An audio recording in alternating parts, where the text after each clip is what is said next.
Big boss मराठीचं 5वं season चालू आहे आणि या 5व्या सीझनची जोरदार चर्चा सुरू आहे। कारण की बिग बॉस मराठीचे या अगोदर 4 सीझन झालेले आहेत, पण मात्र त्या 4 सीझनची चर्चा एवढ्या मोठ्या प्रमाणात सध्या रंगलेली नव्हती। या 5व्या सीझनची तेवढी जोरदार चर्चा सुरू आहे, कारण की या 5व्या सीझनमध्ये अनेक कलाकार सहभागी झाले आहेत आणि या कलाकारांमुळे हा शो आता मोठ्या प्रमाणात बघितला जातोय आणि त्यामध्ये एक मुख्य नाव आहे, त्यामुळे अनेक जण हा शो पाहत आहेत असं सुद्धा सोशल मीडियावर स्पष्टपणे सांगत आहेत आणि ते नाव आहे सूरज चव्हाण याचं। म्हणजे ज्यांनी आतापर्यंत कधी मराठी बिग बॉस शो पाहिलाच नाही असे लोक सुद्धा आता बिग बॉस मराठी शो पाहू लागलेत, कारण की त्यामध्ये सूरज चव्हाणनं एंट्री केली। सूरज चव्हाण त्या बिग बॉस शोमध्ये कशा पद्धतीनं खेळतोय, कशा पद्धतीनं राडा करतोय हे बघण्यासाठी अनेक जण बिग बॉस शो बघत आहेत।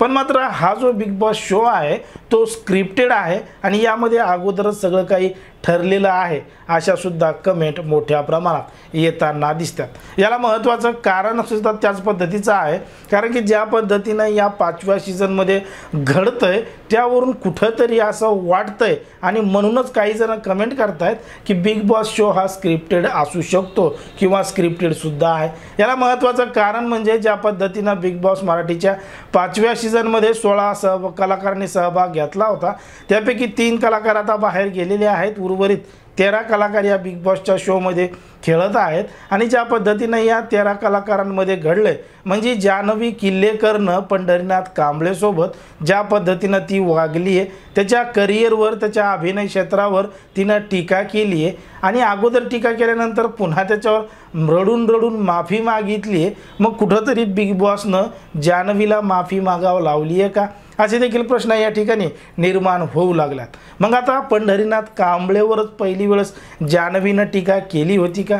तर नक्कीच नाही। त्या अगोदर सुद्धा तिनं वर्षा उसगावकर यांच्यावर टीका केली होती, नको नको ते शब्द बोलले होते, त्यांच्या अभिनयावर सुद्धा जान्हवी बोललेली होती। मग त्यानंतर सुद्धा तिनं त्या ठिकाणी माफी मागितली। मग माफी कोणाच्या सांगण्यावरून मागितली किंवा तिला स्वतः पश्चाताप झाला होता असे अनेक प्रश्न या ठिकाणी निर्माण होताना दिसत आहेत।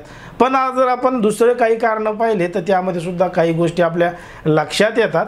त्या म्हणजे जेव्हा निक्की आणि छोटा पुढारी हे नॉमिनेट झालेले होते, पण मात्र बिग बॉसनं त्या ठिकाणी काही कार्ड वापरून त्या दोघांनाही सेव्ह केलं आणि सूरज चव्हाण हा या शोच्या बाहेर जात नाही हे त्यांना माहीत होतं, म्हणून त्यांनी त्याला त्या नॉमिनेशनमध्ये टाकलं आणि सूरजला सर्वाधिक वोटिंग त्या ठिकाणी मिळताना दिसते।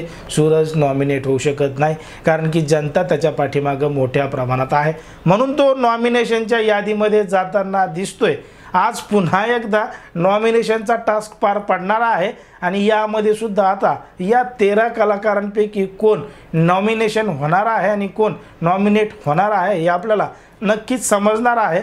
पण मात्र ज्या पद्धतीनं या घरामध्ये खेळलं जात आहे, ज्या पद्धतीनं कॅप्टन्सीबद्दल किंवा इतर काही टास्क असतील त्या टास्कमध्ये कोणाला हरवायचं, कोणाला जितवायचं, कोणी काय बोलायचं हे संपूर्ण स्क्रिप्टेड असल्याची चर्चा सोशल मीडियावर रंगलेली आहे।